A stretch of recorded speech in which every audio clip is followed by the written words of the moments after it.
The laziest way to build muscle. What if I told you that you could build real muscle without living in the gym, without obsessing over every calorie, and without turning your life into a non-stop fitness grind? When I first started lifting weights, I genuinely believed that building muscle was something reserved for genetic outliers, professional athletes, or people with endless free time. Every program I saw looked complicated.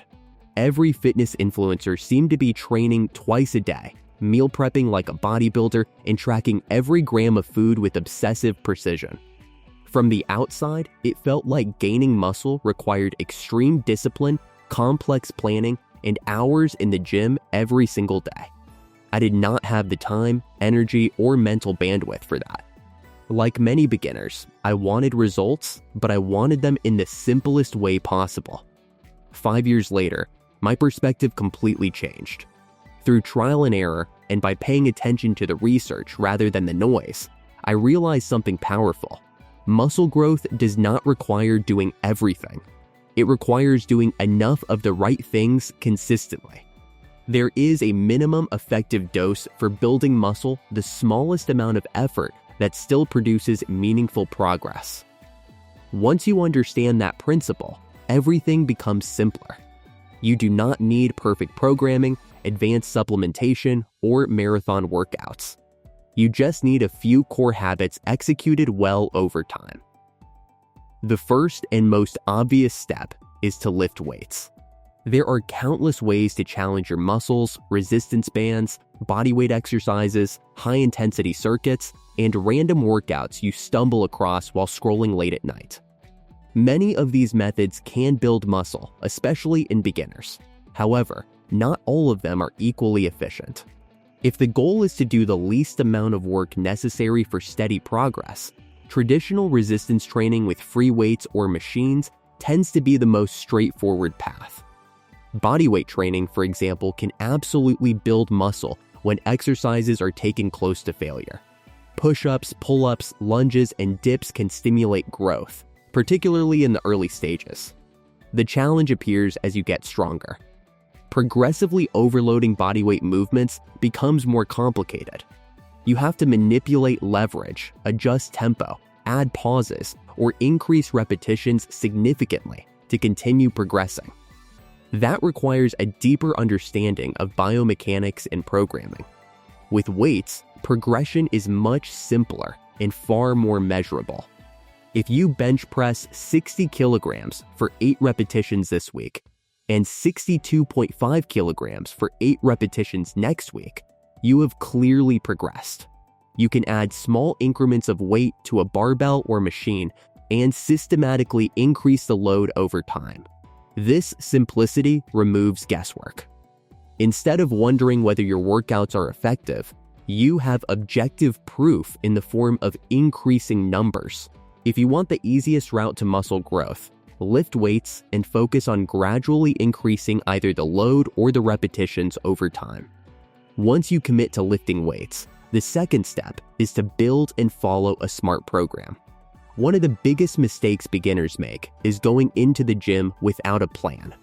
They wander from machine to machine, try whatever feels right that day, and leave without any clear progression strategy. That approach can work temporarily, but it is inefficient and mentally draining. A solid program eliminates decision fatigue. You show up, follow the structure, and leave. There are several common training splits that work well: push-pull legs, upper-lower, or full-body routines. The truth is that the specific split matters far less than consistency and total weekly volume. Some people prefer training each muscle group once per week, with higher volume in a single session.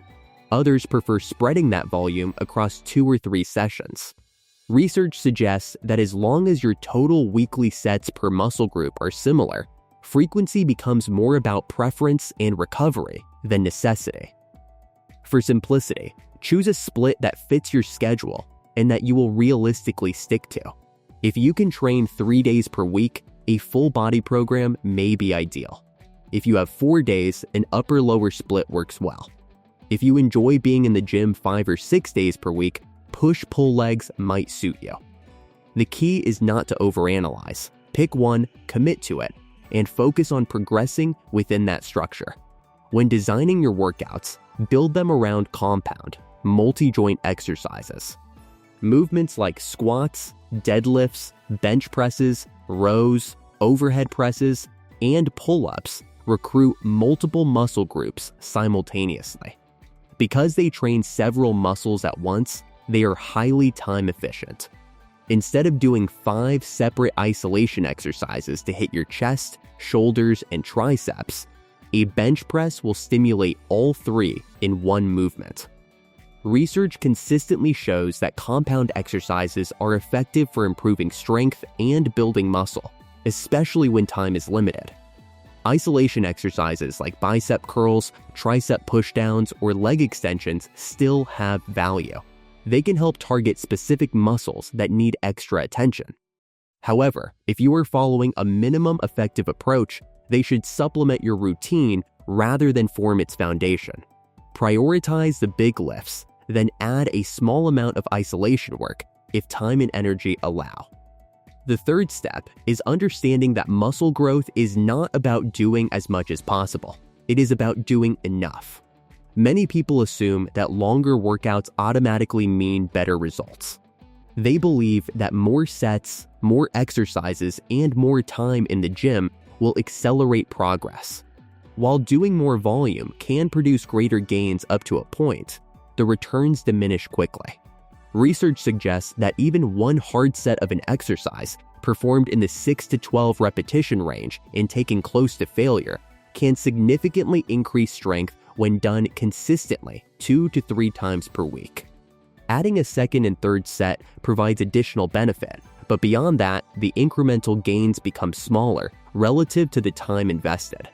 For most people, performing roughly 4 to 10 challenging sets per muscle group per week appears to be an efficient range for hypertrophy. This means you do not need 20 sets for chest in a single workout. You might perform 3 sets of bench press and 2 sets of incline press earlier in the week, then repeat something similar later. That is enough stimulus for growth when executed with intensity.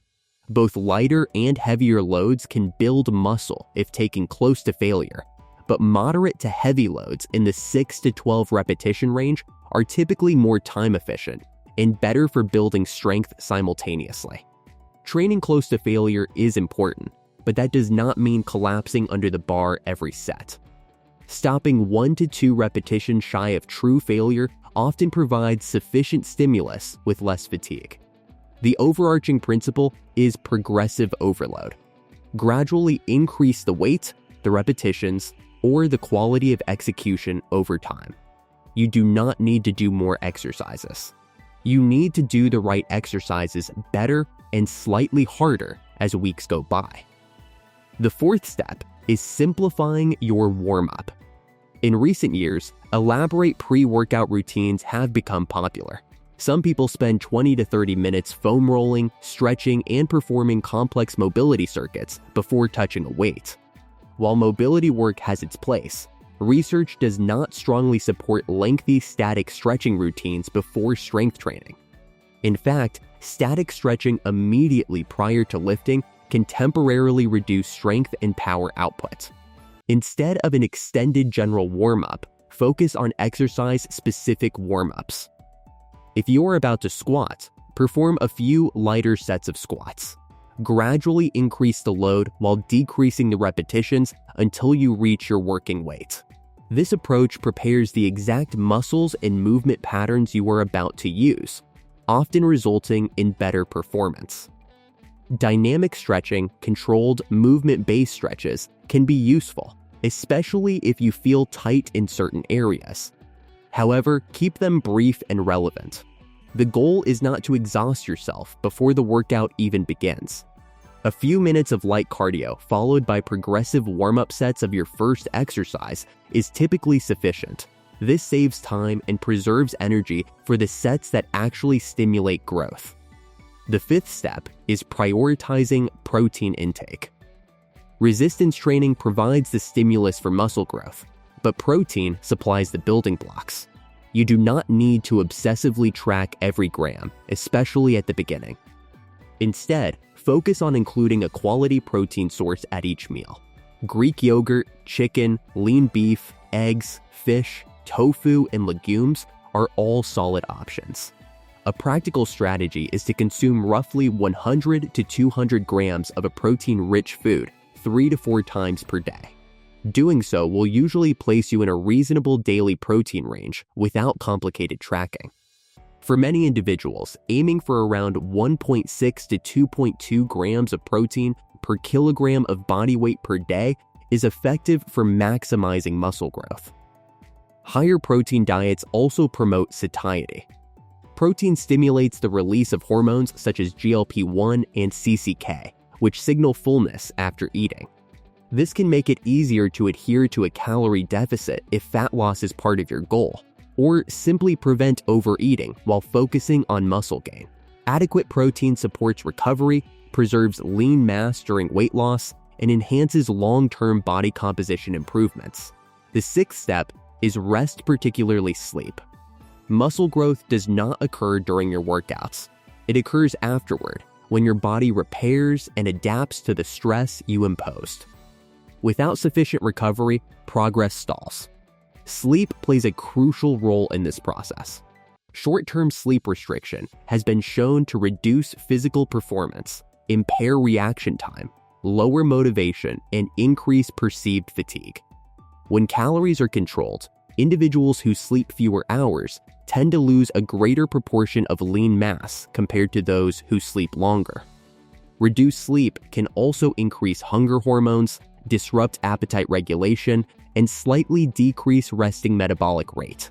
All of these factors make it harder to build muscle or maintain a lean physique.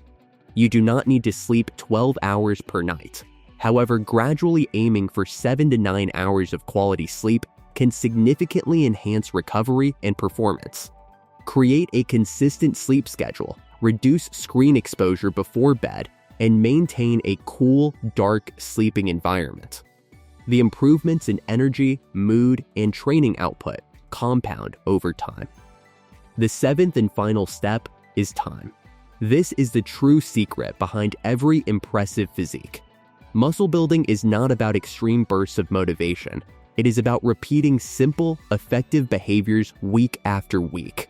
You do not need the perfect program. You need a good enough program followed consistently. Consistency compounds. If you lift weights a few times per week, eat adequate protein, sleep well, and progressively overload your exercises, your body will adapt. The changes may seem small at first. Strength increases slightly. Measurements shift gradually. But over months and years, those small improvements accumulate into dramatic transformations. The minimum effective approach to muscle building is not glamorous. It does not involve training twice per day or performing advanced techniques. It is built on fundamentals: lift weights, follow a structured plan, train with sufficient intensity, keep warm-up simple, eat enough protein, prioritize sleep, and give the process time. By focusing on these 7 steps, you can build muscle efficiently without overcomplicating your life. You do not need to do everything. You just need to do enough and keep doing it long enough for it to work. If you want more simple, science-backed strategies to build muscle the smart way, not the hard way, hit that subscribe button and join us. Because the next level of your physique starts right here. Starts right here. Starts right here. Starts right here.